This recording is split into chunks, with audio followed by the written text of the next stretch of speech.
Welcome! Let's explore how to use pre-built templates to streamline your QA testing process. To use a dashboard template, go to LambdaTest Analytics, click on Create Dashboard, select a template, apply filters, and review the generated dashboard.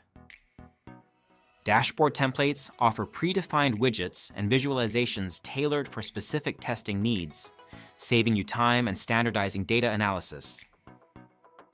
The Test Summary Report provides a comprehensive overview of your test suite's performance, helping you quickly assess test health and identify areas for improvement. The Error Insights Report helps you identify, analyze, and debug tests with errors, improving test reliability and robustness. The Resource Consumption and Concurrency Usage template helps monitor resource utilization, analyze concurrency trends, and plan resource allocation effectively.